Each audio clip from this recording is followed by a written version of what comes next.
Assalamualaikum warahmatullahi wabarakatuh. Jumpa kembali bersama saya di channel Ngulik Sejarah. Pada kesempatan kali ini, saya akan kembali lagi membacakan suatu kisah misteri yang berjudul Santet Tumbas Kelor.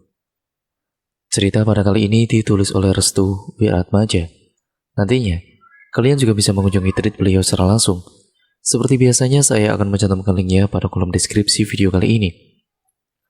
Yuk, daripada kita lama-lama, kita langsung saja menuju ke ceritanya. Mari kita simak baik-baik. Pekalongan 1980. Di sebuah desa di daerah Pekalongan terdapat satu keluarga yang memiliki usaha kain yang sangat maju dan juga lancar. Saking lancarnya usaha tersebut, anak-anaknya membuka usaha sendiri hingga ke beberapa tempat di luar Pekalongan. Tempat-tempat tersebut antara lain seperti Jakarta dan Surabaya. Pemilik usaha kain itu bernama Pak Suryo dan Ibu Marsina. Pak Suryo sendiri memiliki 3 orang anak. Masing-masing anak Pak Suryo bernama Atmojo, Karyo, dan Romo. Atmojo melebarkan usaha ayahnya ke daerah Jakarta. Di sana, dia memiliki banyak sekali pelanggan setia dan tentunya usahanya maju dan juga lancar. Karyo kemudian menempati kota Surabaya. Di sana ia juga melakukan hal yang sama seperti Atmojo. Karyo mendapatkan banyak pelanggan tetap, sehingga usahanya sukses seperti yang diperkirakan. Sedangkan Romo, dia membantu ayah dan ibunya yang masih berada di daerah Pekalongan. Romo menuruti apa yang diminta oleh kedua orang tuanya, karena ia tahu bahwa keduanya sudah lanjut usia. Anak-anak Pak Suryo dan Bu Marsina merupakan anak yang pekerja keras. Mereka semua sama-sama ingin mewujudkan keinginan kedua orang tuanya, agar usaha kain yang digelutinya menjadi usaha kain terbesar di daerah Jawa Tengah, bahkan se-Indonesia. Namun di balik usaha sukses mereka, ternyata ada saja seseorang yang iri terhadap proses dan hasil yang mereka dapatkan. Hari pertama serangan santet. Pada suatu hari, saat pagi-pagi buta, rumah Pak Suryo didapati sebuah kain berwarna putih yang berisi bangkai tikus dan beberapa paku karat. Pak Suryo mengira kiriman seperti ini adalah hal yang biasa karena mengingat usahanya yang terus-menerus berkembang sangat pesat. Pak Suryo pun membuang kiriman itu agar tidak terjadi hal-hal yang tidak diinginkan. Akan tetapi, ternyata kiriman itu terus-menerus dikirim oleh orang yang tidak dikenal hingga 40 hari lamanya. Dan setiap pagi hari, rumah Pak Suryo selalu dilempari oleh kain putih yang berisi bangkai tikus dan paku berkarat yang berjumlah 5 biji.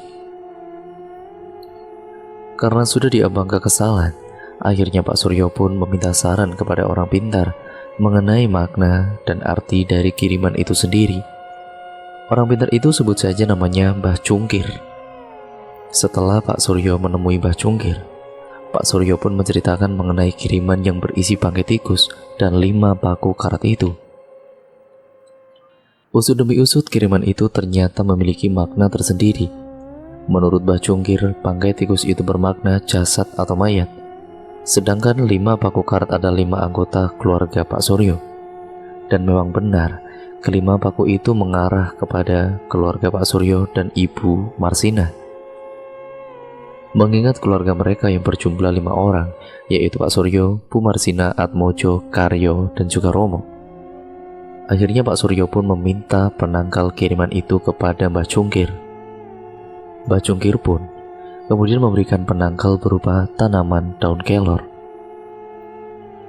Tanaman daun kelor itu sendiri memiliki kelebihan untuk bisa meredam hal-hal yang negatif seperti santet dan juga lain-lain. Mbah Cungkir menyuruh kepada Pak Suryo untuk menanam tanaman itu di depan rumah mereka. Ada satu pantangan yang tidak boleh dilanggar oleh Pak Suryo. Pantangan itu adalah tidak boleh memindahkan tanaman daun kelor ke tempat lain dengan alasan apapun. Jika dipindahkan, maka rumahnya menjadi berlubang. Berlubang di sini bisa diartikan bahwa rumah Pak Suryo dan juga Bu Marsina akan mudah untuk terkena serangan kembali. Jadi tujuan dari tanaman kelor yang ditanam di depan rumah ini adalah agar ketika ada serangan-serangan berupa santet, maka tanaman daun kelor itu akan mampu meredam energi jahat dan bisa menepis kiriman tersebut. Pak Suryo pun melakukan apa yang diperintahkan oleh Mbah Cungkir untuk menanam tanaman daun kelor di depan rumahnya. Akhirnya, Pak Suryo pun pulang ke rumahnya untuk segera menanam tanaman daun kelor tersebut. Alih-alih Pak Suryo ini sedang menanam tanaman daun kelor di dekat rumahnya, tiba-tiba ia melihat seorang tidak dikenal menatapnya dari kejauhan. Orang itu seperti melihat aktivitas Pak Suryo yang sedang menanam tanaman daun kelor. Pak Suryo yakin kalau orang itu bukanlah orang asli warga desanya, karena ia juga belum pernah melihat orang itu sebelumnya. Setelah menanam tanaman daun kelor itu, orang itu tiba-tiba menghilang dengan sekejap. Pak Suryo masih penasaran siapa orang itu sebenarnya. Pada malam harinya, Pak Suryo meminta Bu Marsina dan juga Romo untuk berbicara sebentar. Pak Suryo hendak meminta saran kepada istri dan juga anaknya mengenai kiriman aneh tersebut. Namun ketika mereka sedang asyik berbincang, tiba-tiba terdengar suara ledakan dari depan rumahnya. Ledakan itu membuat ketiganya terkejut. Pak Suryo langsung memiliki firasat yang kurang baik akan ledakan itu.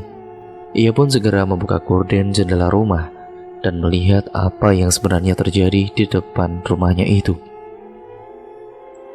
Setelah Pak Suryo membuka gorden jendela, tiba-tiba kedua tangan Pak Suryo langsung gemetar seperti orang ketakutan. Dan ternyata yang dilihat oleh Pak Suryo di seberang jalan rumahnya adalah puluhan pocong dengan aneka ragam bentuknya sedang menatap tajam ke arah rumah Pak Suryo. Mereka semua sedang berdiri sambil menggoyang-goyangkan kepalanya. Coba bisa dibayangkan ya teman-teman, betapa lucunya pemandangan itu. Dan sumber dari suara ledakan itu adalah serangan santet yang berbentuk banaspati. Serangan yang menggunakan banaspati ini bisa dipastikan adalah serangan santet tingkat tinggi. Tujuan dari banaspati itu adalah menyerang rumah Pak Suryo. Namun karena terdapat tanaman daun kelor, alhasil serangan banaspati itu tidak sama sekali menyentuh rumah Pak Suryo. Pak Suryo sendiri yang melihat kejadian itu langsung menutup gorden jendelanya dan menyuruh kepada Romo serta Bu Marsina untuk segera masuk ke dalam kamarnya. Itu adalah hari pertama mereka mendapatkan serangan yang sangat mengejutkan. Malam itu, mereka saling menjaga satu sama lain, karena hawa keberadaan pocong sendiri masih terasa kental di sekitaran rumahnya. Lalu kemudian hari kedua serangan santet.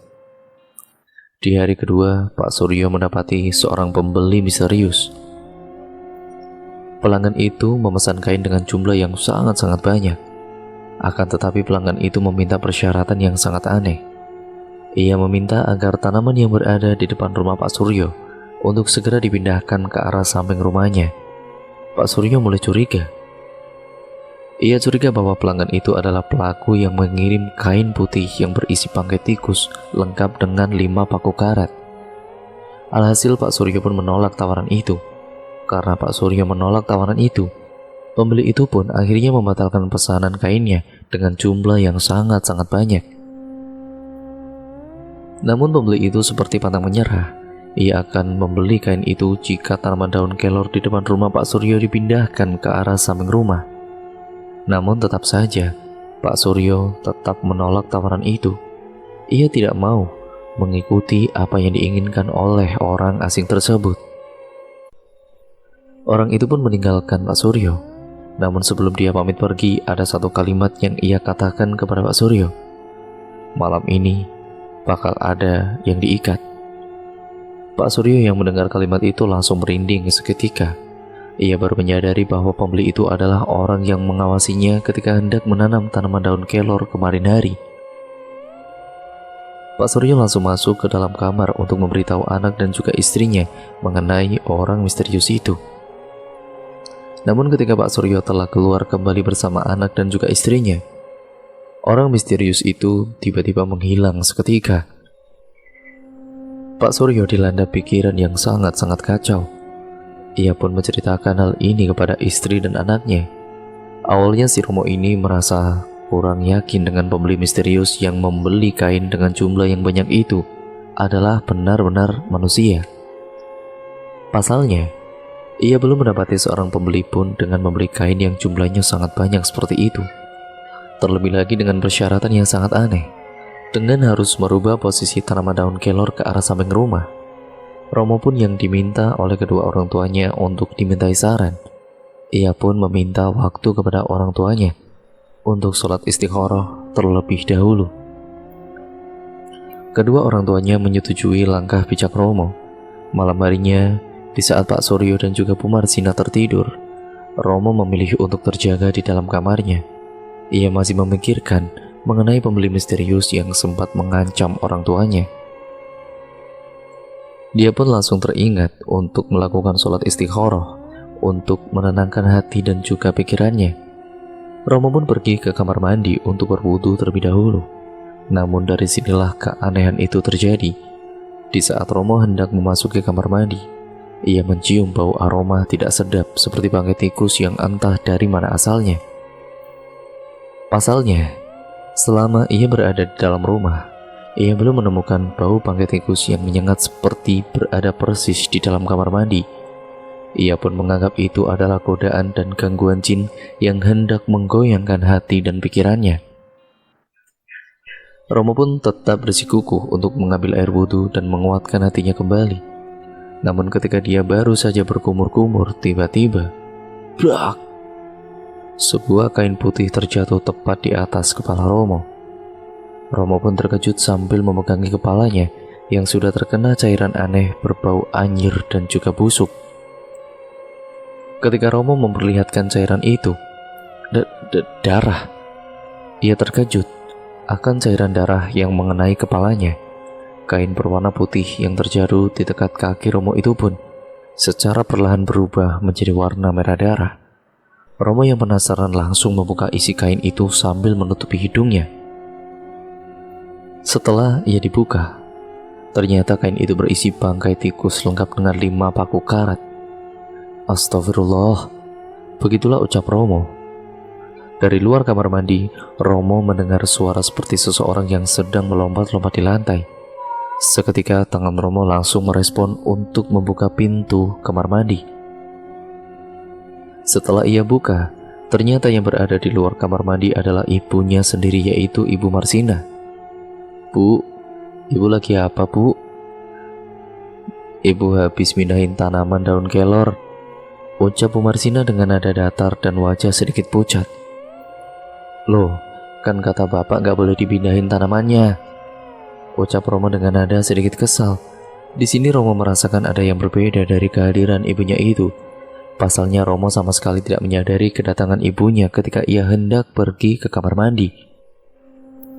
Padahal, saat Romo pergi ke kamar mandi, Romo tahu betul kalau ibunya sedang tertidur pulas bersama dengan ayahnya, yaitu Pak Suryo.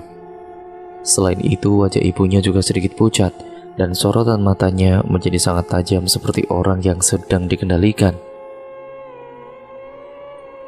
Pandangan Romo kembali tidak percaya ketika dirinya melihat kedua tangan dan kaki Bu Marsina yang penuh dengan tanah.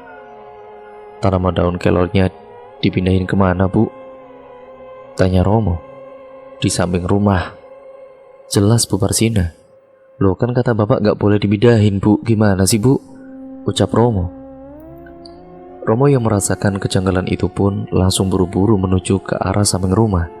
Namun di saat dirinya baru membalikkan badan, tiba-tiba tangan Bu Marsina langsung menyentuh pundak Romo sembari berkata, "Aku sudah tahu kalau keluarga ini akan meninggal semua," ucap Bu Marsina dengan nada yang berat.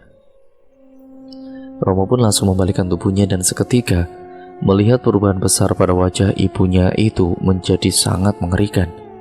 Wajahnya sekarang semakin pucat, matanya melotot, nafasnya semakin berat dan lidahnya bergerak-gerak ke kanan dan ke kiri seperti hendak menerkam Romo bulat-bulat. "Bu, ibu kenapa, Bu?" tanya Romo.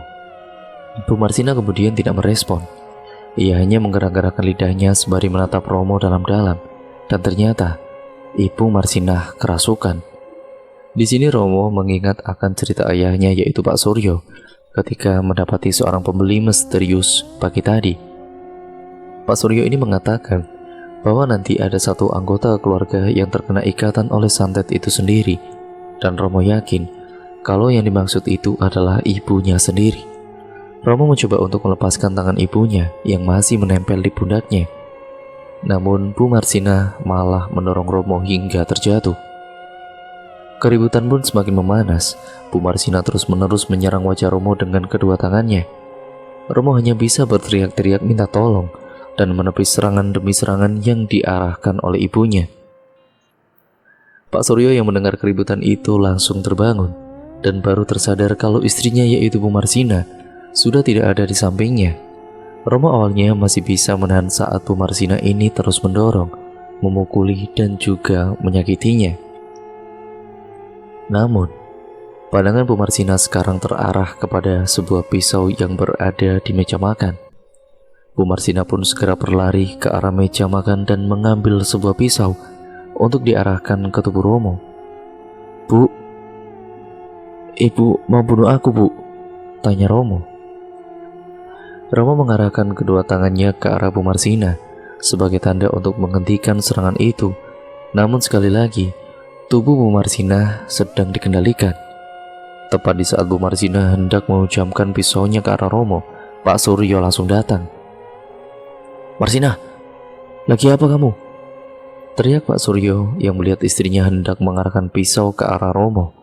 Anehnya ketika Pak Suryo mengatakan itu, tubuh Bu Marsina langsung hilang kendali dan terjatuh ke lantai. Bu Marsina pingsan saat itu juga. Kejadian malam itu membuat Pak Suryo makin bingung dan penasaran mengenai siapakah yang melakukan hal ini kepada keluarganya. Hari ketiga serangan santet. Keesokan harinya, tubuh Bu Marsina kemudian benar-benar menjadi demam. Suhu tubuhnya sangat tinggi hingga membuat wajahnya semakin pucat. Bibirnya juga selalu bergetar seperti orang yang berada dalam sakaratul maut. Pak Suryo pun tidak membuka tokonya karena istrinya memang harus ditemani. Romo sendiri merasa kasihan dengan kondisi ibunya yang entah mengapa berubah drastis menjadi seperti itu. Romo kemudian akhirnya menyarankan kepada bapaknya untuk menuju ke Mbah Cunggir untuk meminta saran terhadap apa yang sedang terjadi kepada ibunya itu. Alhasil Pak Suryo pun pergi ke rumah Mbah Cunggir lagi. Ia menceritakan mengenai kejadian semalam dan memberitahu bahwa istrinya sedang sakit akibat kerasukan dan hampir membunuh Romo malam tadi. Mbah Cunggir pun memberitahu bahwa ada seseorang yang hendak membunuh keluarga Pak Suryo dengan santet yang sulit untuk ditembus. Pak Suryo pun bertanya, siapakah orang itu? Mbah Cunggir hanya terdiam dan tidak menjawab pertanyaan Pak Suryo mengenai pelaku santet itu sendiri. Mbah Cunggir hanya mengatakan bahwa keluarga Pak Suryo sedang berada dalam bahaya, mengingat malam tadi Bu Marsina telah dikendalikan dan berhasil memindahkan tanaman daun kelor itu. Bisa dipastikan bahwa keluarga Pak Suryo akan mendapatkan serangan santet lagi. Di sela-sela kebingungan itu, Mbah Cunggir juga mengatakan kepada Pak Suryo bahwa anak-anaknya yang berada di luar kota akan berdatangan secara satu persatu ke rumahnya. Pak Suryo yang mendengar penuturan dari Mbah Cunggir semakin khawatir. Ia takut kalau anak-anaknya yang berada di luar kota juga akan terkena kiriman itu. Pak Suryo meminta saran kepada Mbah Cunggir agar istrinya bisa diselamatkan bagaimanapun caranya. Namun Mbah Cunggir hanya terdiam. Mbah Cunggir merasa dirinya tidak mampu lagi untuk menolong Bu Marsina yang sudah terikat oleh santet itu sendiri dan sulit untuk dilepaskan. Pak Suryo pun kembali ke rumahnya dengan wajah yang murung. Ia sama sekali tidak menemukan cara agar istrinya bisa diselamatkan. Saat ia hendak masuk ke rumah, Pak Suryo mendengar suara teriakan kesakitan yang berasal dari kamar istrinya. Bersamaan dengan itu, Romo yang baru saja selesai sholat duha langsung buru-buru menuju ke kamar ibunya dan bertemu dengan bapaknya. "Ibu, kenapa sih Mo? Kok begitu?" tanya Pak Suryo. "Gak tahu Pak, tadi Romo baru selesai sholat dan ibu udah teriak-teriak kesakitan." Saat mereka membuka pintu kamar Bu Marsina, betapa terkejutnya mereka melihat perut Bu Marsina telah membusung. "Astagfirullah, Bu, Ibu kenapa, Bu?" Perut Bu Marsina membesar dalam sekejap. Pak Suryo dan juga Romo sendiri merasakan keanehan yang sangat luar biasa melihat perubahan pada perut Bu Marsina dalam waktu yang secepat itu. Pak Suryo yang melihat fenomena aneh itu langsung menangis ketika keadaan istrinya makin memburuk. Lain hal dengan Bu Marsina, ia sendiri tidak bisa melakukan apa-apa selain merintih kesakitan sambil memegangi perutnya. Melihat keadaan ibunya yang makin memburuk, Romo pun langsung berlari ke arah rumah Mbah Cungkir untuk meminta pertolongan agar bisa menyembuhkan ibunya yang terkena santet itu.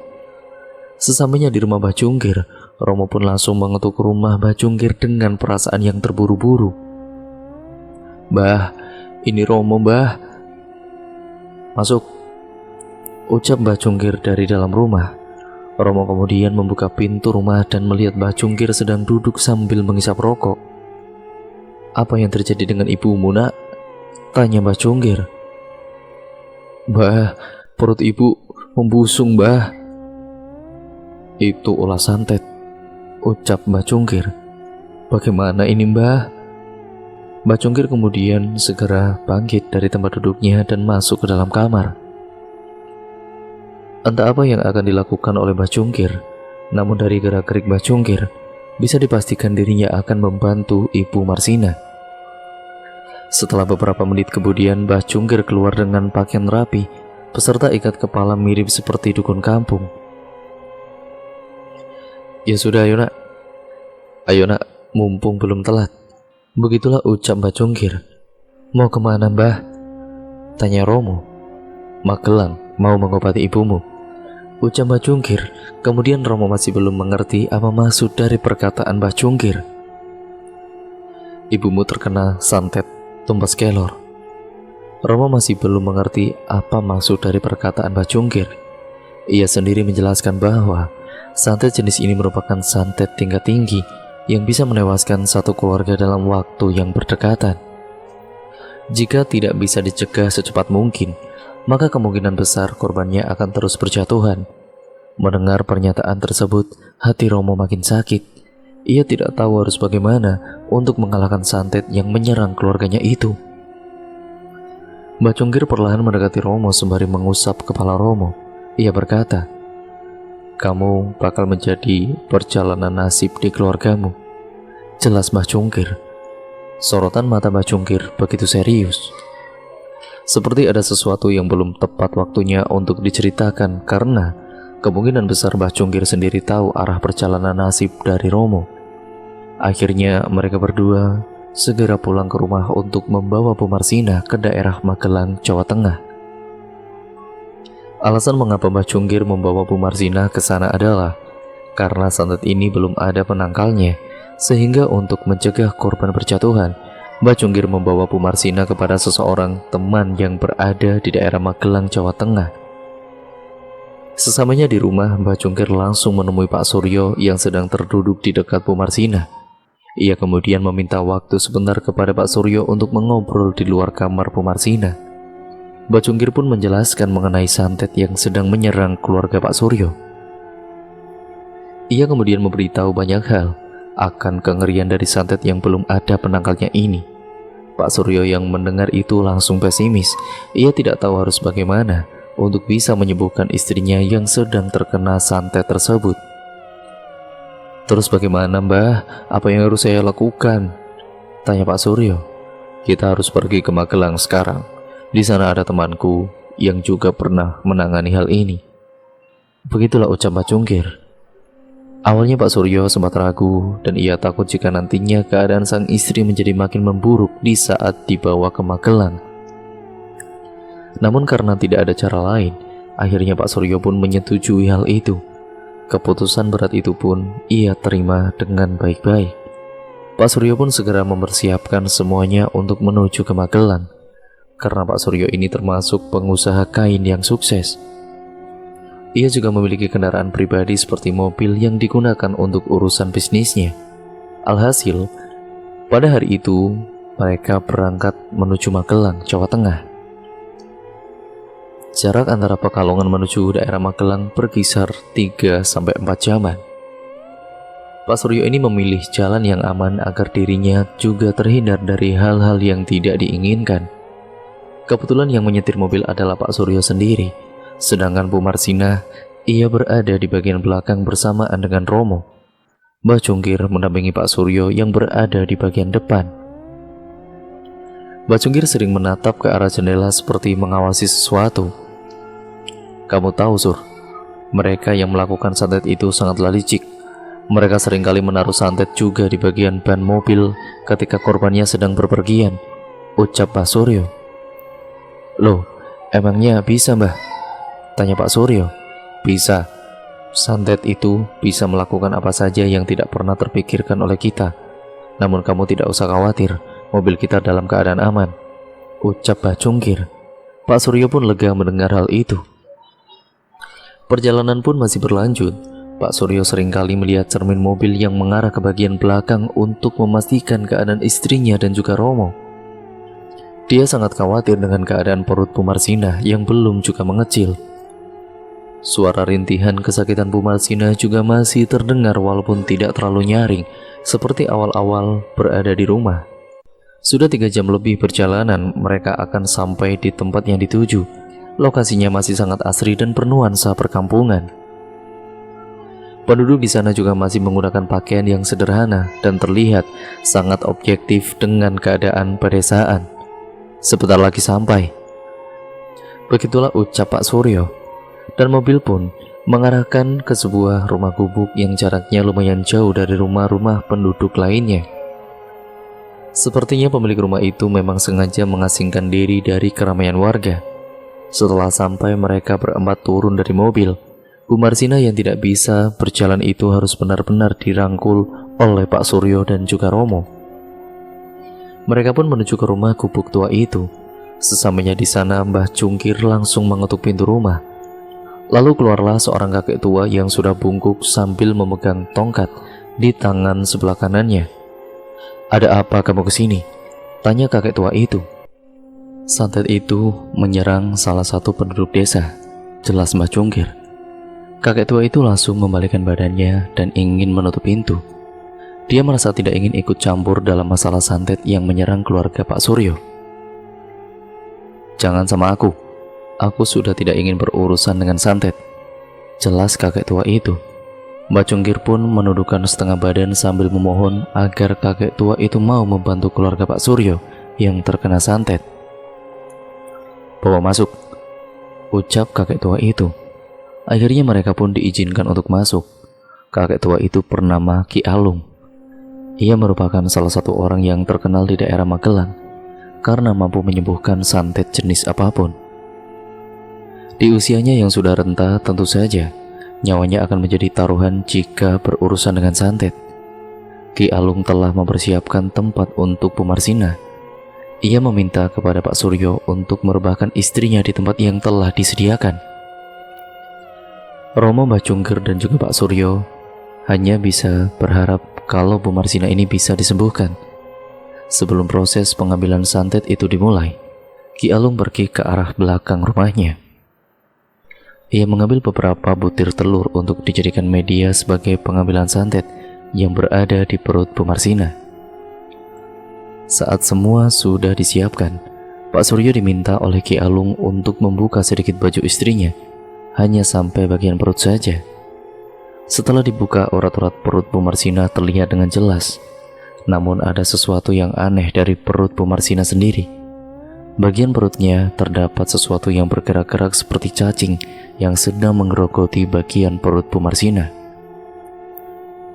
Sampai-sampai Pak Suryo dan juga Romo sedikit kaget melihat keadaan Bu Marsina yang sangat memprihatinkan. Santet ini namanya tumper kelor. Kamu membuat perkara apa dengan salah satu orang? Tanya Ki Alung. Pak Suryo menjawab, ada yang iri dengan usahaku, Ki, jelas Pak Suryo. Ki Alung pun hanya terdiam. Ia kemudian memulai proses pengambilan santet di perut Bu Marsina. Mula-mula Ki Alung membacakan sesuatu pada telur itu. Kemudian mulutnya mulai berkomat-kamit seperti membacakan mantra panjang. Setelah itu ia mengangkat tangan kirinya ke atas seperti hendak menarik sesuatu energi yang mampu mengalirkannya ke dalam telur tersebut. Lalu telur itu ia arahkan ke perut Bu Marsina dan mengoleskannya secara perlahan-lahan. Satu telur yang digunakan untuk mengoleskan perut Bu Marsina memakan waktu berkisar 10 menit. Hal ini membuat Ki Alung mengeluarkan banyak sekali keringat dari tubuhnya. "Pecahkan di depan pintu itu," ucap Ki Alung kepada Romo. Romo yang ditunjuk untuk memecahkan telur itu disarankan untuk melihat apa isi dari telur tersebut. Akhirnya, Romo membawa telur itu ke depan pintu dan memecahkannya. Setelah pecah, telur itu berisi. "Pak, banyak cacingnya, Pak!" teriak Romo. Pak Suryo dan juga Mbah Cungkir yang tidak percaya akan hal itu pun langsung menuju ke arah Romo. Setelah mereka melihat dengan mata kepala sendiri, dan benar saja, cacing-cacing itu berasal dari perut milik Bu Marsina yang membusung atau membesar. Mereka saling bertatap-tatapan satu sama lain. Ki Alung kemudian mengambil telur kedua untuk mengeluarkan santet yang masih mengedap di dalam perut Bu Marsina. Seperti biasa ia membacakan sesuatu kepada telur itu. Kemudian mulutnya mulai berkemat-kamit, seperti membacakan mantra yang sangat panjang. Setelah itu, ia kemudian mengangkat tangan kirinya ke atas seperti hendak menarik suatu energi yang mampu mengalirkannya ke dalam telur tersebut lagi. Lalu kemudian telur itu diarahkan ke perut Bu Marsina dan mengoleskannya secara perlahan-lahan. Satu telur yang digunakan untuk mengoleskan perut Bu Marsina memakan waktu berkisar 10 menit juga. Namun dalam proses yang kedua, Ki Alung melakukannya secara perlahan-lahan seperti ada sesuatu yang menahannya untuk melakukan proses itu. Tiba-tiba, Bu Marsina berteriak kencang seperti orang kesakitan. Ia berteriak-teriak sambil memukul-mukuli kepalanya. Pak Suryo dan juga Romo langsung menahan kedua tangan Bu Marsina agar tidak mengganggu proses pengambilan santet yang berada di perut Bu Marsina. Setelah telur kedua itu usai dioleskan, Mbah Cungkir langsung mengambil telur itu dan memecahkannya di depan pintu. Setelah pecah, "Ah, belatung," ucap Mbah Cungkir.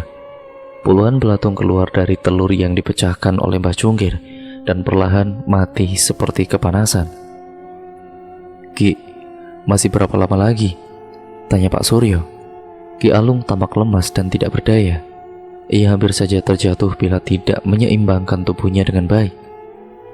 Mbah Cungkir langsung mengarahkan Ki Alung ke tempat duduk agar Ki Alung bisa beristirahat sejenak. Memang ada sedikit perubahan yang tampak dari perut Bu Marsina. Perut Bu Marsina sedikit mengecil dan tampak mengendur perutnya seperti orang yang habis melahirkan. Namun dari prosesi itu, Ki Alung tampak tidak baik-baik saja. Ia menjadi batuk-batuk seperti ada sesuatu yang menghinggap di tenggorokan mulutnya. Ki Alung baik-baik saja?" tanya Mbah Cungkir. Ki Alung pun mengarahkan kedua tangannya ke bagian mulut. Setelah ia membuka kedua tangannya, betapa terkejutnya Mbah Cungkir melihat banyak darah yang keluar dari mulut Ki Alung. Ki Alung lalu menatap ke arah Mbah Cungkir sambil berkata, "Santet ini tidak bisa dimusnahkan," ucap Ki Alung. Mbah Cungkir yang melihat kondisi Ki Alung yang sudah sangat memprihatinkan, ia memutuskan untuk memberhentikan proses pengambilan santet yang berada di dalam perut Bu Marsina. Mbah Cungkir rasa santet ini tidak hanya menyerang korban yang akan disembuhkan, namun juga santet ini bisa melukai orang yang ingin mengobati korban santet itu sendiri. Pak Suryo dan juga Romo yang mengetahui kondisi Ki Alung hanya bisa terdiam. Mereka berdua sangat berharap kalau Ki Alung mampu melanjutkan proses pengangkatan santet itu dari perut Bu Marsina. Memang tidak bisa diprediksi akan seperti apa jadinya. Pak Suryo dan juga Romo hanya bisa menerima kenyataan jika Ki Alung tidak mampu untuk menyembuhkan secara total perut Bu Marsina. Akhirnya Ki Alung dibawa ke dalam kamar oleh Mbah Cungkir. Sedangkan Romo, ia membersihkan sisa-sisa telur yang berserakan di depan pintu rumah beserta cacing-cacing itu, dan juga belatung yang sudah mati di sekitaran telur tersebut. Pak Suryo masih memegangi tangan istrinya yang sudah melemas. Perut istrinya juga sudah sedikit kempes, namun belum ada tanda-tanda jika Bu Marsina akan sembuh total. Kemudian, beberapa menit, Mbah Cungkir kembali lagi ke tempat semula. Ia kemudian meminta kepada Pak Suryo untuk bersiap-siap kembali ke Pekalongan, karena Ki Elung tidak mampu untuk menyembuhkan Bu Marsina. Akhirnya mereka pun memutuskan untuk kembali ke Pekalongan. Selama dalam perjalanan, tubuh dari Bu Marsina kembali demam. Suhu tubuhnya naik drastis hingga Romo membuatkan kompres secara mendadak untuk menurunkan suhu tubuh Bu Marsina. Mbah Cungkir sendiri merasa tidak nyaman mengingat kondisi Ki Alung yang memprihatinkan ketika hendak menyembuhkan Bu Marsina. 3 jam lebih perjalanan telah usai mereka lewati. Bu Marsina dibawa ke kamarnya untuk direbahkan kembali. Romo segera membuatkan kompres lagi untuk menurunkan suhu tubuh Bu Marsina yang belum juga menurun pada kala itu. Pak Suryo dan juga Mbah Cungkir mulai membahas keadaan Bu Marsina yang semakin memburuk ini. Keduanya juga sangat terkejut ketika melihat isi pecahan telur yang dioleskan di perut Bu Marsina sewaktu Ki Alung melakukan proses pemindahan santet ke dalam telur itu. Pak Suryo sendiri sudah kehabisan akal. Ia kemudian meminta saran kepada Mbah Cungkir untuk membawa Bu Marsina ke tempat-tempat terdekat agar bisa menyembuhkan Bu Marsina.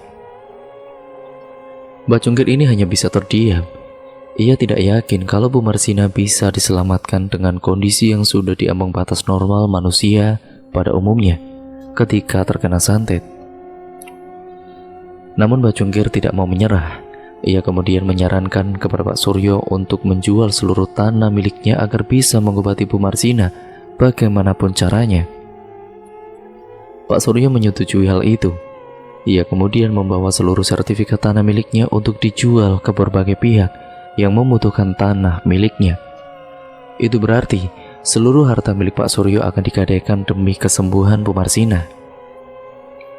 Setelah mereka bersepakat untuk melakukan apapun demi Bu Marsina, Pak Suryo bergegas berangkat menuju ke beberapa pengusaha yang kaya raya agar sudi membeli tanahnya yang nantinya akan digunakan untuk biaya pengobatan Bu Marsina.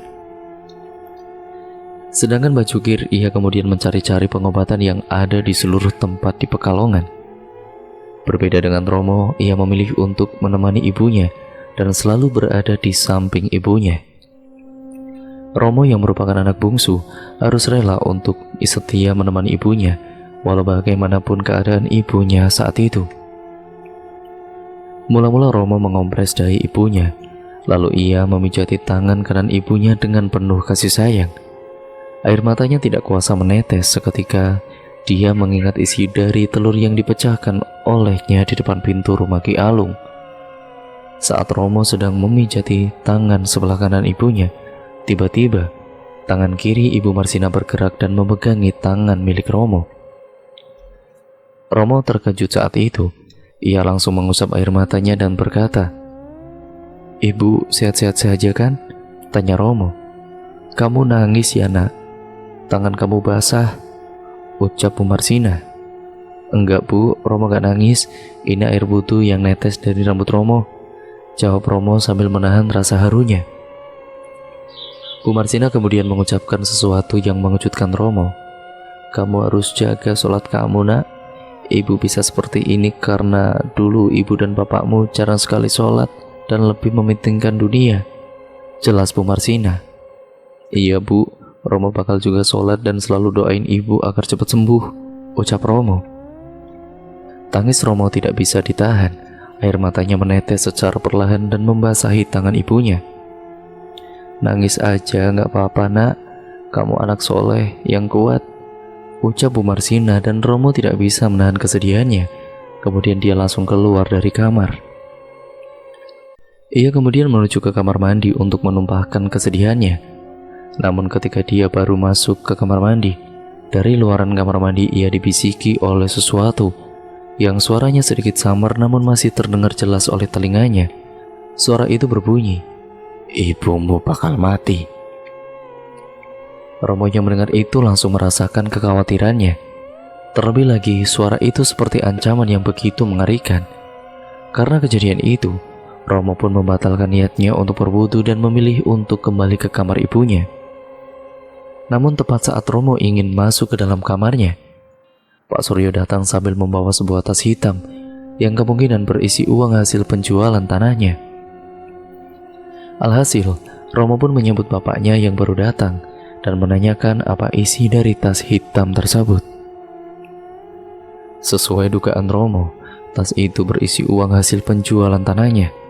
Romo masih heran, bagaimana mungkin ada seorang pengusaha yang mau membeli tanah kedua orang tuanya, sedangkan tanah yang dimiliki oleh kedua orang tuanya sendiri sangatlah luas. Akhirnya, dengan terpaksa Romo pun bertanya kepada bapaknya mengenai siapa pengusaha yang membeli seluruh tanahnya. Pak Suryo pun menjawab, orang itu adalah Pak Cokro. Pak Cokro merupakan sesama pengusaha kain di daerah Pekalongan. Dulunya Pak Suryo dan Pak Cokro merupakan partner bisnis, namun karena adanya perselisihan, akhirnya Pak Suryo memilih untuk membangun usahanya sendiri bersama dengan istrinya, yaitu Bu Marsina. Sebenarnya, Pak Suryo sedikit berat untuk menjual seluruh tanahnya kepada Pak Cokro. Hal ini didasarkan dengan sifat dari Pak Cokro yang seringkali merendahkan orang lain dan juga seringkali iri terhadap kemajuan yang dimiliki oleh Pak Suryo sendiri. Setelah Pak Suryo menceritakan tentang Pak Cokro, ia juga sempat bercerita tentang jamuan di sana. Pak Suryo diberi banyak sekali makanan, padahal jika dipikirkan secara logika, Pak Cokro adalah musuh bisnisnya. Tapi mengapa Pak Cokro sangat royal terhadap Pak Suryo? Hari itu Pak Suryo benar-benar kelelahan.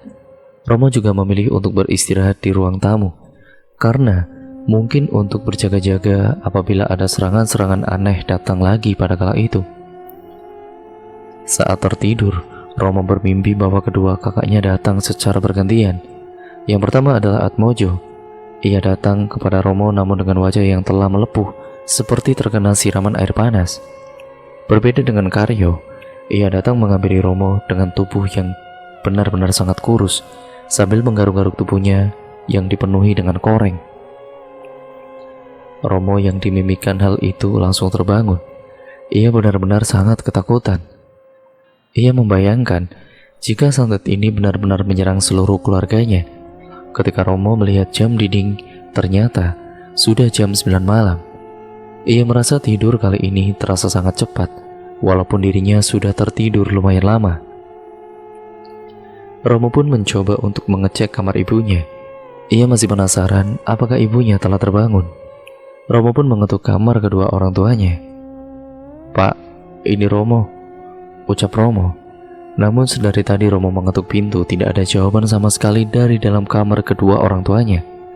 Romo kira bapaknya tengah tertidur sangat pulas.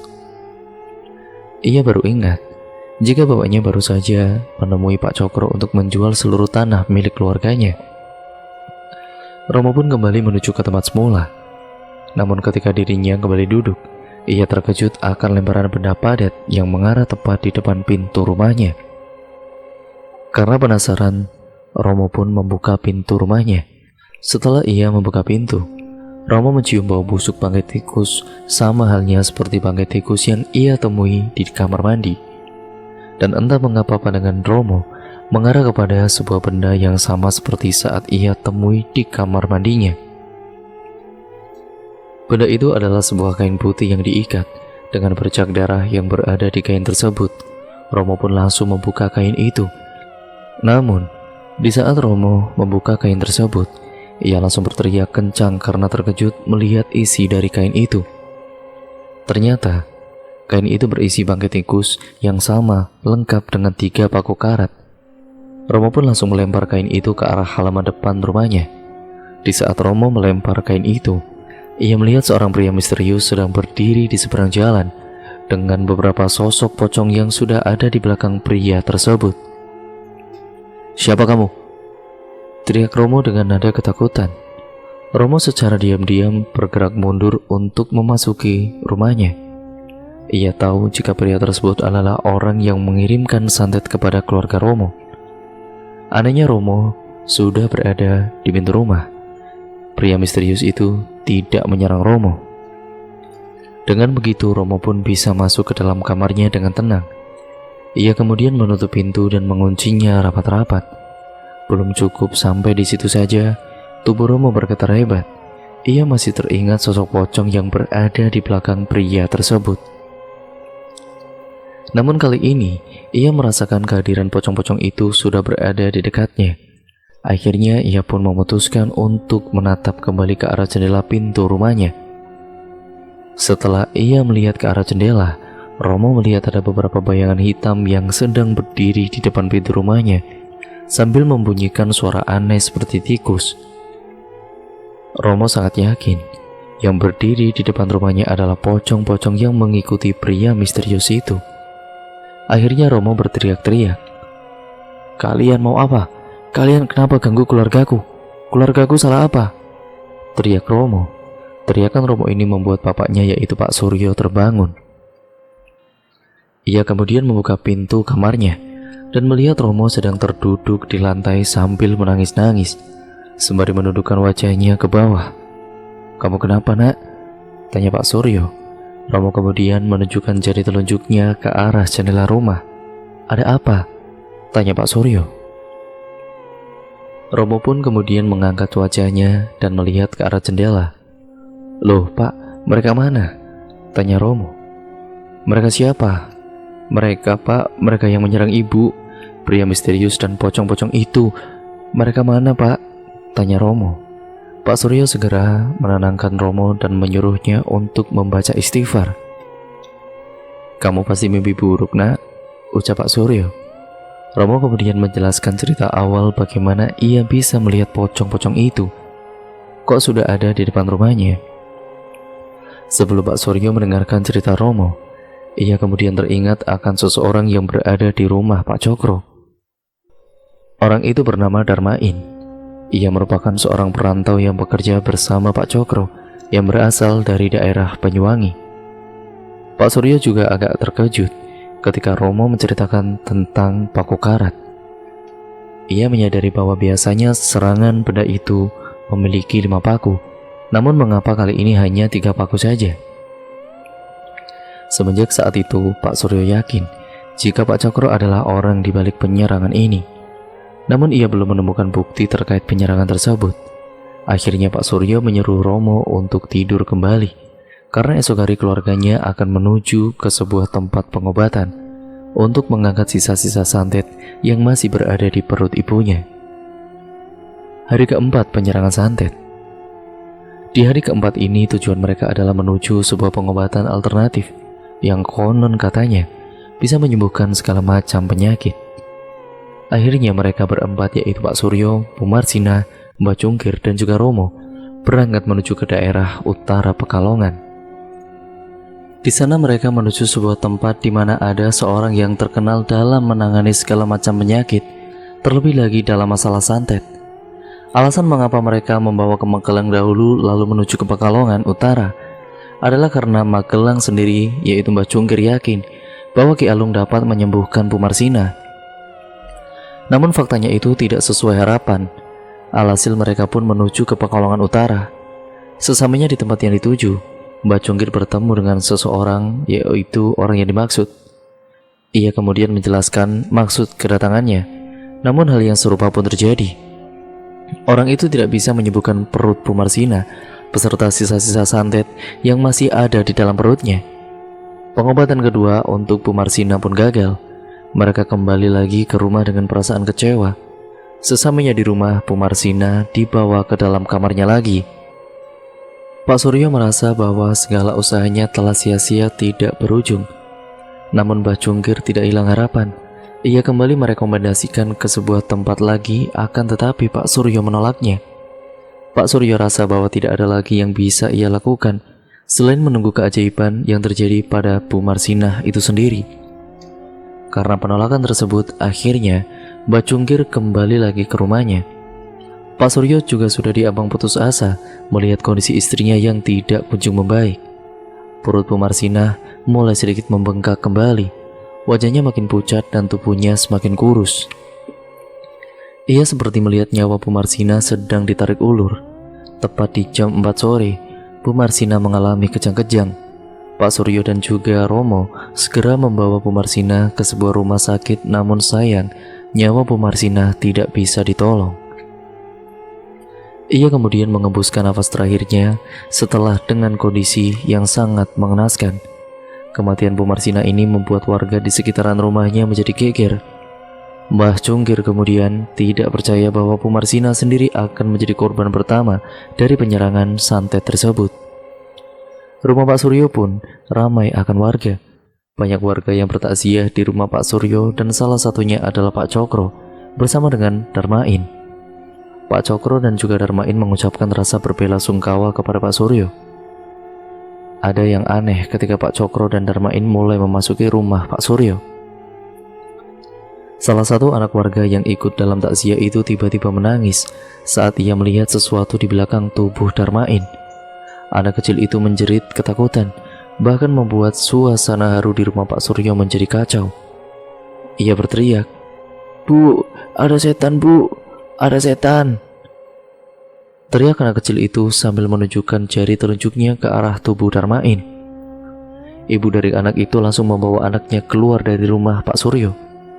Romo yang melihat anak kecil menjerit ketakutan itu semakin yakin jika Darmain adalah pria misterius yang mendatangi rumahnya pada malam itu.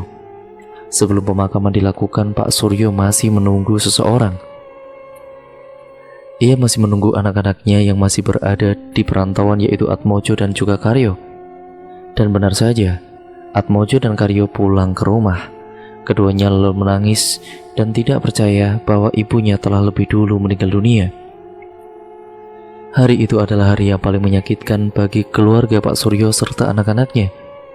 Ia bukan saja tidak bisa menerima takdir yang telah ditetapkan, namun cara kematian ibunya yang tidak wajar membuat mereka merasakan kesedihan yang sangat mendalam. Setelah pemakaman Bu Marsina telah usai, mereka kembali ke rumah. Pak Suryo ingat dengan perkataan Mbah Cungkir, kalau anak-anaknya akan datang ke rumah, dan memang benar. Tepat di saat Bu Marsina meninggal dunia, Atmojo dan juga Karyo pulang ke rumah. Akhirnya Pak Suryo pun menanyakan kepada Atmojo dan Karyo mengenai bisnisnya di perantauan. Yang pertama adalah Atmojo. Atmojo mengatakan bahwa bisnisnya yang berada di Jakarta sudah diambang kehancuran. Ia tidak tahu harus bagaimana karena sudah beberapa hari omset pendapatannya sangat menurun kala itu. Ia juga sempat menjelaskan kalau beberapa karyawannya banyak yang resign karena seringkali diganggu oleh sosok pocong yang berada di tempat kerjanya. Sama halnya dengan Karyo, ia juga mengalami hal yang serupa namun lebih parah. Toko Karyo mengalami musibah kemalingan dan menyebabkan kerugian besar hingga membuat seluruh karyawannya menuntut pesangon mereka masing-masing. Pak Suryo yang mendengar itu tidak kuasa meneteskan air mata. Ia tidak tahu ujian apa lagi yang akan dirasakannya hari-hari ini. Mbah Cungkir menyarankan agar Pak Suryo segera pindah rumah karena kemungkinan besar gangguan-gangguan seperti itu akan kembali datang. Namun bukannya memikirkan bagaimana caranya bisa selamat, justru Pak Suryo memikirkan bagaimana ia bisa mengambil kembali tanahnya yang telah terjual kepada Pak Cokro. Menurut Pak Suryo, Pak Cokro sengaja melakukan ini agar ia bisa merenggut seluruh harta miliknya serta kebahagiaan yang sedang ia rasakan. Malam harinya tepat pukul 10 malam, Atmojo terbangun. Ia terbangun seperti orang mengigau dan berjalan menuju ke arah dapur. Atmojo lalu kemudian mengambil air dan memasukkannya ke dalam panci besar. Atmojo kemudian menyalakan kompor dan memasak air tersebut hingga mendidih. Romo yang saat itu tidur di sebelah Atmojo tiba-tiba terbangun karena ia mendengar sesuatu dari dapur. Ia juga sempat terkejut manakala Atmojo sudah tidak berada di sebelahnya. Akhirnya Romo pun mengecek ke arah dapur. Sesampainya di dapur, Romo melihat kakaknya itu, yaitu Atmojo, sedang berdiri di depan panci besar berisi air yang sudah mendidih. Romo mengira kalau kakaknya itu ingin mandi dengan menggunakan air tersebut. Namun sesuatu yang tidak terduga pun terjadi dengan cepat. Atmojo kemudian mengambil panci besar berisi air panas dan membalikkan tubuhnya ke arah Romo sambil mengatakan, "Lihatlah, kalian akan mati semua." "Mas, kamu mau apa mas?" teriak Atmojo. Teriakan Romo ini membuat Pak Suryo dan juga Karyo terbangun. Mereka berdua buru-buru menuju ke arah dapur dan melihat sesuatu yang mengerikan di hadapannya. Atmojo pun langsung menyiramkan air mendidih itu ke seluruh tubuhnya hingga membuat kulit-kulitnya melepuh dan dia meninggal dunia saat itu juga. Malam itu rumah Pak Suryo kembali ramai dengan warga. Belum juga kering tanah kuburan Bu Marsina, kini Atmojo menyusul ibunya yang baru saja meninggal dunia. Kematian Atmojo ini membuat para warga ketakutan. Pasalnya, dalam satu hari berturut-turut, 2 orang anggota keluarga Pak Suryo meninggal dengan cara yang sangat mengenaskan. Mbak Cungkir datang ke rumah Pak Suryo. Ia lalu meminta kepada Pak Suryo untuk menjelaskan apa yang sebenarnya terjadi. Pak Suryo menceritakan, kematian Bu Marsina dan juga Atmojo ada hubungannya dengan kiriman kain berisi bangkai tikus dan juga paku karat yang ditemukan Romo di malam ketiga. Anehnya paku yang berada di kain tersebut hanya berjumlah 3 saja. Berbeda di saat hari-hari sebelumnya, biasanya paku itu berisi 5. Mbah Cungkir pun menjelaskan bahwa 3 paku karat itu berarti Karyo, Romo, dan juga Pak Suryo. Artinya, 2 paku yang hilang adalah Bu Marsina dan juga Atmojo yang telah dulu meninggal dunia. Kematian Atmojo dan juga Bu Marsina masih menyisakan luka yang mendalam bagi keluarga Pak Suryo. Pasalnya santet itu menyerang secara terus-menerus kepada keluarga Pak Suryo dalam 1 hari penuh. Saat dimana rumah mereka penuh dengan rasa duka, Mbak Cungkir menyarankan agar Pak Suryo dan yang lainnya untuk segera meninggalkan rumah tersebut. Hari ini, dikarenakan bahwa santet itu masih berada di sekitaran rumah, yang artinya seluruh ruangan yang berada di rumah Pak Suryo telah dipenuhi oleh santet tersebut. Terlebih lagi dengan kondisi rumah yang sudah menjadi target, maka bisa dipastikan serangan-serangan berikutnya akan terjadi. Hari kelima penyerangan santet. Sudah hari kelima semenjak penyerangan santet berlangsung. Kini keluarga Pak Suryo hanya tersisa 3 anggota keluarga saja, yaitu Pak Suryo, Karyo, dan Romo. Ketiganya masih mendiami rumah dan juga bingung apa yang harus dilakukannya. Pilihannya ada 2, menjual rumah yang sudah penuh dengan santet itu atau kabur dari rumah tersebut. Berbagai pilihan pun ditentukan kepada Karyo dan juga Romo. Karyo sendiri ia memiliki sebuah pandangan bahwa dirinya akan kembali ke Surabaya untuk melanjutkan bisnis dengan sisa harta yang dimilikinya. Keinginan Karyo pun disetujui oleh Pak Suryo, sedangkan Romo sendiri dia belum memiliki pilihan. Dia masih belum tahu arah kemana selanjutnya kakinya akan melangkah. Dengan 2 kematian yang berada di hadapannya, membuat hati Romo merasakan trauma berat.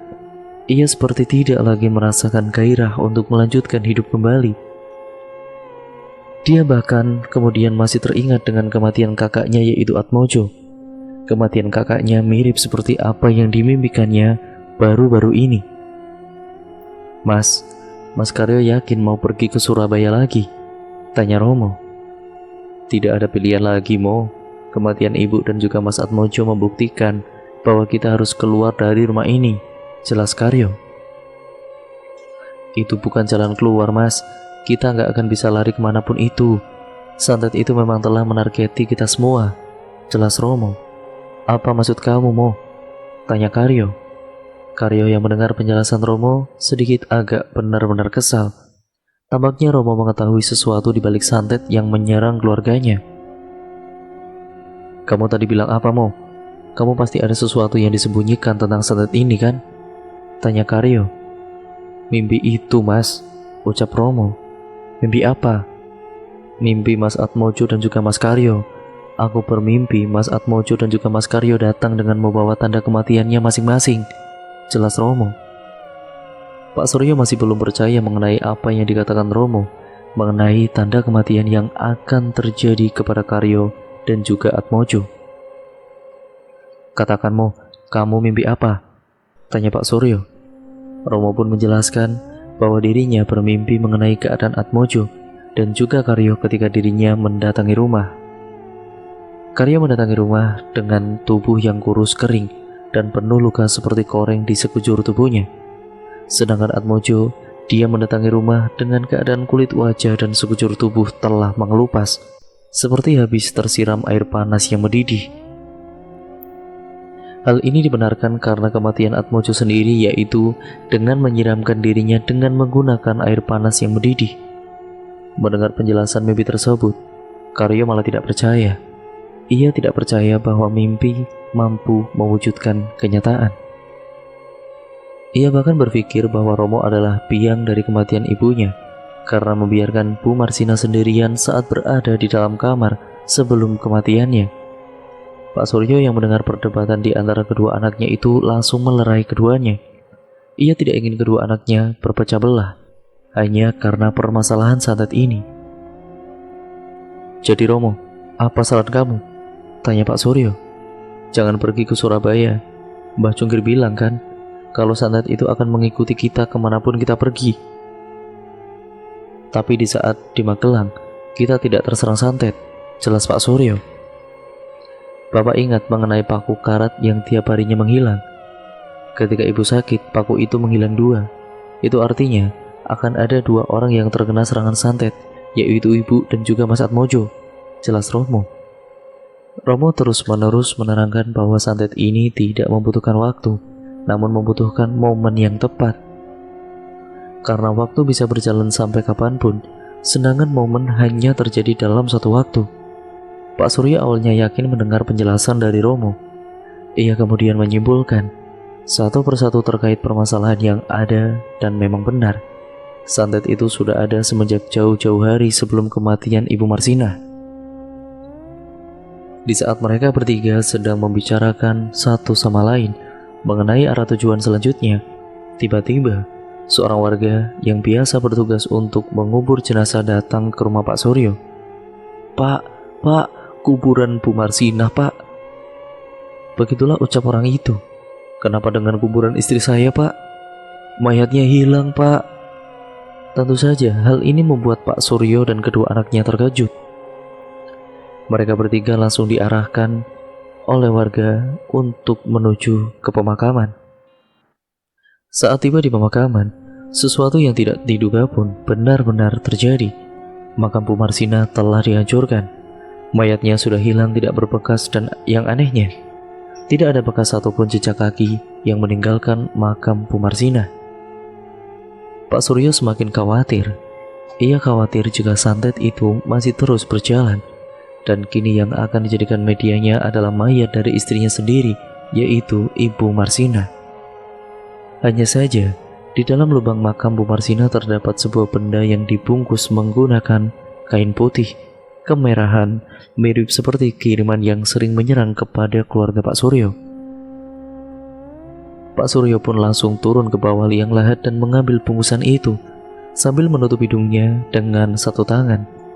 Romo yang melihat bungkusan itu seperti tahu akan apa yang terjadi selanjutnya. "Pak, jangan dibuka, Pak," ucap Romo. "Kenapa?" tanya Pak Suryo. "Pak, di dalam bungkusan itu akan ada korban selanjutnya yang akan diserang santet tersebut," jelas Pak Suryo. Pak Suryo pun masih teringat dengan perkataan Romo mengenai tanda dari kematian korban selanjutnya, yaitu ditentukan dari jumlah paku karat. Terhitung keluarga Pak Suryo ada 5, yaitu Pak Suryo, Bu Marsina, Atmojo, Karyo, dan juga Romo. Beberapa hari lalu, Romo menemukan bungkusan ini namun dengan jumlah 3 paku karat. Itu artinya 2 dari anggota keluarga Pak Suryo akan meninggal dunia. Dan dibuktikan dengan tanda-tanda itu, Bu Marsina dan juga Atmojo telah meninggal terlebih dahulu. Karyo yang penasaran dengan bungkusan itu, ia pun langsung mengambil bungkusan itu dan membukanya tepat di depan Pak Suryo dan juga Romo. Setelah dibuka, ternyata isinya masih sama, yaitu bangkai tikus. Namun jumlah paku karatnya makin berkurang. Jumlah paku karat di bungkusan itu adalah hanya 1 paku. Itu artinya 2 dari 3 anggota keluarga Pak Suryo akan menjadi korban selanjutnya. Bisa saja itu Pak Suryo sendiri, Karyo, ataupun Romo. Karyo pun langsung membuang bungkusan itu dan menahan rasa mual karena bau bangkai tikus yang sudah membusuk tersebut. Sedangkan Romo, ia sendiri yang melihat jumlah paku karat itu langsung lemas. Seluruh tubuhnya tidak bisa lagi menopang rasa ketakutan mengenai serangan berikutnya. Cuma satu paku, ucap Romo dengan ekspresi wajah yang tidak percaya. Kamu kenapa, Mo? Tanya Karyo. Mas tanya aku kenapa? Tanya Romo dengan nada datar. Ini kan hanya satu paku sama pakai tikus, ucap Karyo. Itu artinya keluarga kita yang hidup hanya satu. 2 orang dari kita bertiga akan mati terkena santet itu. Mas paham? Teriak Romo dan kemudian Karyo hanya terdiam. Pikirannya mulai stres. Ia berlari ketakutan dan kembali ke rumah. Akhirnya Pak Suryo dan Romo pun langsung menuju rumah Mbah Cungkir untuk dimintai petunjuk arah terhadap masalah itu.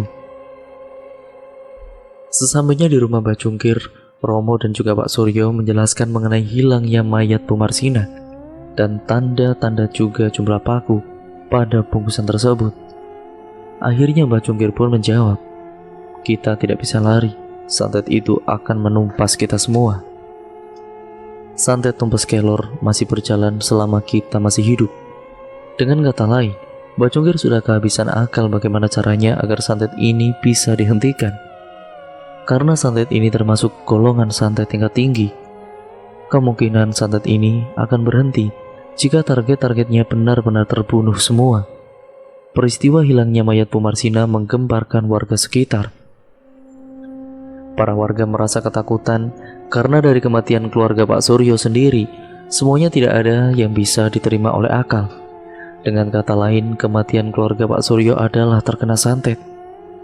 Saat tiba di rumah, Pak Suryo dan juga Romo tengah melihat Karyo yang sedang bersiap-siap. Karyo berencana untuk meninggalkan Pekalongan dan akan kembali menuju Surabaya. Dia akan kembali meniti karirnya dengan sisa-sisa harta yang dimilikinya, serta bantuan dari Pak Suryo. Keinginan Karyo untuk meninggalkan Pekalongan pun sempat dilarang oleh Romo. Ya pasalnya, Romo belum bisa menemukan jalan keluar dalam menghadapi santet ini. Namun Karyo tidak peduli dengan apa yang dikatakan oleh Romo kepadanya. Karyo tetap bersikukuh dengan meninggalkan Pekalongan demi menghidupi dirinya dan juga bisa kabur dari serangan santet itu. Akhirnya mereka pun berangkat di sore hari untuk menuju ke Surabaya. Sebelum berangkat, Pak Suryo memeriksa seluruh bagian mobil agar perjalanan nanti menuju ke Surabaya dalam keadaan aman dan baik-baik saja. Tidak lama pula, ia berpamitan kepada Mbah Cungkir untuk mengantarkan Karyo hingga ke Surabaya. Saat Pak Suryo berpamitan ke Mbah Cungkir hanya terdiam. Ia hanya menepuk pundak Pak Suryo sambil mengatakan, "Ingat, santet itu bisa menyerang siapa saja, kapan saja dan di mana saja, kecuali kepada orang yang terjaga atau berzikir. Santet itu tidak bisa menyerang mereka." Jelas Mbah Cungkir. Pak Suryo hanya tersenyum dan kembali berpamitan untuk kedua kalinya. Mbah Cungkir mulai merasakan gelagat aneh dari Pak Suryo. Gelagatnya seperti menandakan perpisahan terakhir terhadap diri Pak Suryo. Sesamanya di rumah lagi, Pak Suryo segera menjalankan mesin mobilnya. Dia kemudian kembali mengecek satu persatu kendaraan mobil untuk kedua kalinya. Pak Suryo melakukan itu agar perjalanan menuju Surabaya menjadi aman. Karena dirasa seluruh bagian mobil telah aman, akhirnya mereka pun berangkat menuju Surabaya. Pak Suryo menyetir mobil, Karyo juga menempati kursi bagian depan. Sedangkan Romo, ia berada di kursi bagian belakang. Dan awal perjalanan masih lancar saja. Namun ketika dirinya berada di sebuah jalan yang sangat terkenal di daerah Batang, Jawa Tengah, Pak Suryo melihat ada sosok bayangan putih yang melintas ke jalanan secara tiba-tiba. Pak Suryo pun kaget melihat hal itu. Ia sempat menghindar dan mengerem mobil secara mendadak, namun rem mobil miliknya tiba-tiba plong begitu saja. Alhasil Pak Suryo pun langsung membanting setir mobilnya ke arah kanan jalan itu, hingga mobil itu menabrak pembatas jalan. Mobil itu terseret beberapa meter ke depan hingga bagian depannya rusak parah. Dan akhirnya Pak Suryo meninggal di tempat dengan luka dan kondisi fisik yang sudah hancur berantakan. Berbeda dengan Karyo dan juga Romo, Karyo mengalami luka berat di sekujur tubuh. Sedangkan Romo ia hanya terluka di beberapa bagian seperti kepala dan tangannya. Karyo dan Romo pun dibawa ke RS Batang dan akhirnya dirawat di sana. Mendengar kabar kecelakaan ini, adik dari Pak Suryo yang bernama Bisumina akhirnya mengunjungi Karyo dan juga Romo ke Rumah Sakit Batang, Jawa Tengah. Bu Sumina merupakan adik kandung dari Pak Suryo, yang mana ia adalah nenek dari Wira. Bu Sumina juga sempat melihat kondisi fisik Pak Suryo yang sudah tidak lagi utuh seperti semula. Mengenai keadaan Karyo, dia masih tidak sadarkan diri. Sedangkan Romo, dia sudah siuman, hanya saja di bagian kepalanya masih ada luka jahitan. Kematian Pak Suryo membuat Romo kembali bersedih. Ia tidak membayangkan bahwa santet itu habis menyerang keluarganya dan menyisakan dirinya dan juga Karyo, kakaknya. Pak Suryo dimakamkan di dekat tempat tinggalnya bersamaan dengan Atmojo dan juga Bu Marsina. Akan tetapi beberapa hari setelah itu, Karyo dikabarkan meninggal dunia karena luka di sekujur tubuh yang makin parah. Tubuh Karyo menjadi kurus kering dan luka yang ada di sekujur tubuh Karyo seperti membusuk hingga mengeluarkan bau tidak sedap. Hal ini mirip seperti apa yang dimimpikan oleh Romo mengenai kematian Karyo yang penuh akan luka di sekujur tubuhnya. Karyo kemudian dimakamkan bersama dengan Pak Suryo, Atmojo, dan Bu Marsina 1 minggu setelah penyerangan santet. Romo sudah diperbolehkan untuk pulang. Ia tidak kembali ke rumahnya karena khawatir akan ada serangan santet berikutnya. Ia pun menginap di rumah Bisumina untuk menyehatkan keadaan dan juga fisik serta mentalnya. Di rumah Bisumina, kemudian Romo seringkali melamun karena masih belum bisa menerima keadaan akan kematian seluruh keluarganya secara cepat seperti itu. Melihat keadaan seperti ini, Bisumina kemudian meminta kepada Romo untuk menunjukkan siapa orang yang mampu untuk mengetahui pelaku dari penyerangan santet tersebut. Romo pun menjawab kalau di dekat rumahnya ada orang pintar yang bernama Mbah Cungkir. Dia sudah dianggap seperti keluarganya sendiri. Akhirnya, Bisumina pun kemudian menuju ke rumah Mbah Cungkir untuk mencari tahu siapa sebenarnya pelaku dari penyerangan santet tersebut. Saat Bisumina dan juga Romo menuju tempat Mbah Cungkir, ternyata sudah banyak warga yang telah menantikan kehadiran Romo. Mereka yang mengetahui kedatangan Romo langsung berbondong-bondong memeluk Romo, sembari mendoakan keselamatan untuknya. Romo merasa terharu melihat para warga yang telah berperan penting untuk menyembuhkan luka mentalnya. Ia juga tidak menyangka kalau kedatangannya sudah dinanti-nantikan oleh para warga. Setelah bertemu dengan para warga, Romo dan juga Bisumina menuju ke rumah Mbah Cungkir. Saat tiba di rumah Mbah Cungkir, Romo mengetuk pintu dengan perasaan sedih. Ia masih teringat jika Romo adalah orang yang akan selamat dari penyerangan santet seperti apa yang pernah dikatakan oleh Mbah Cungkir itu sendiri. "Mbah, ini aku Romo, Mbah," ucap Romo.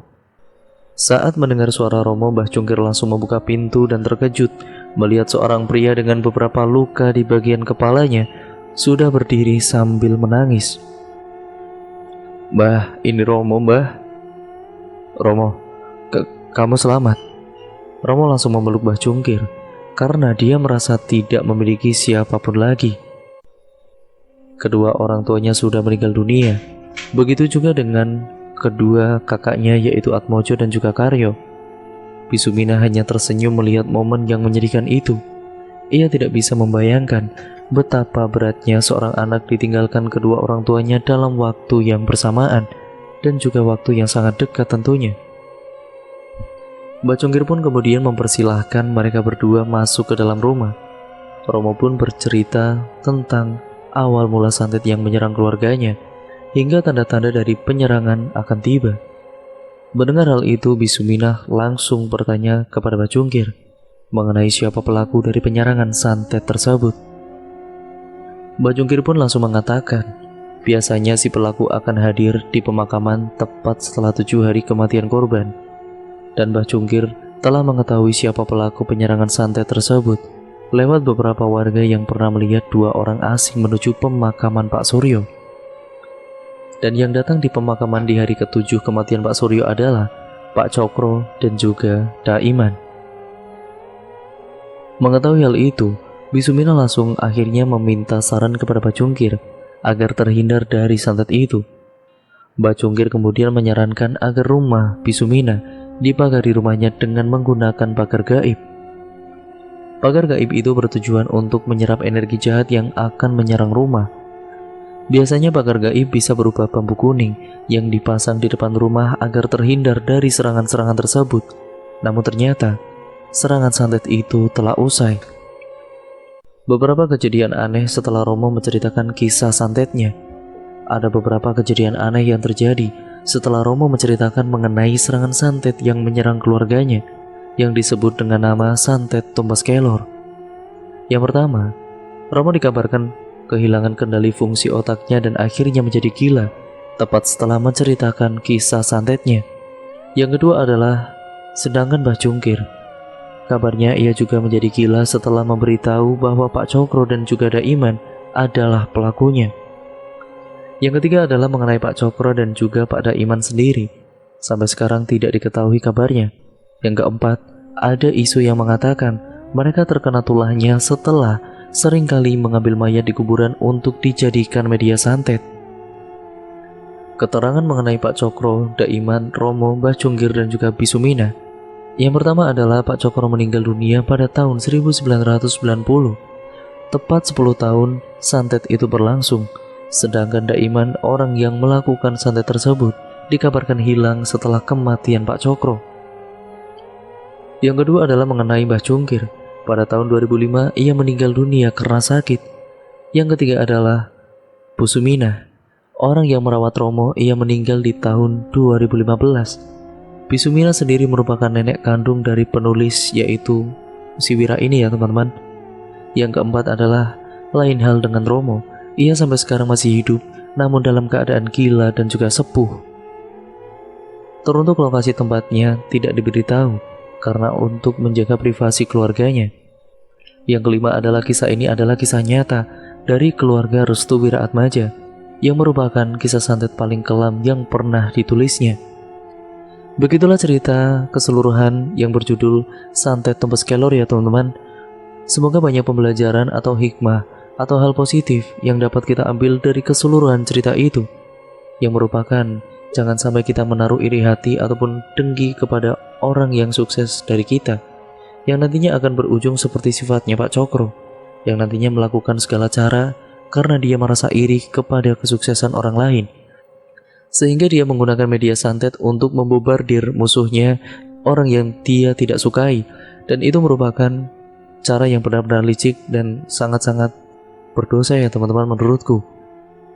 Jadi jangan lupa untuk kalian like, komen, dan share video kali ini ya teman-teman sebanyak-banyaknya, agar channel ini bisa menjadi channel yang jauh lebih baik lagi. Dan jangan lupa pula untuk kalian klik tombol subscribe serta nyalakan tombol lonceng notifikasinya, agar kalian tidak ketinggalan video terbaru selanjutnya dari channel ini. Mohon maaf apabila banyak kata ataupun narasi saya yang kurang jelas dalam membacakan video narasi berikut ini. Saya mohon maaf sebesar-besarnya ya teman-teman. Dan sampai berjumpa di video yang selanjutnya. Tetap stay tune terus di channel Ngulik Sejarah, karena channel ini akan terus menceritakan ataupun membuat video tentang cerita horor setiap harinya. Dan kalian jangan sampai ketinggalan cerita-cerita seru lainnya ya teman-teman. Wassalamualaikum warahmatullahi wabarakatuh.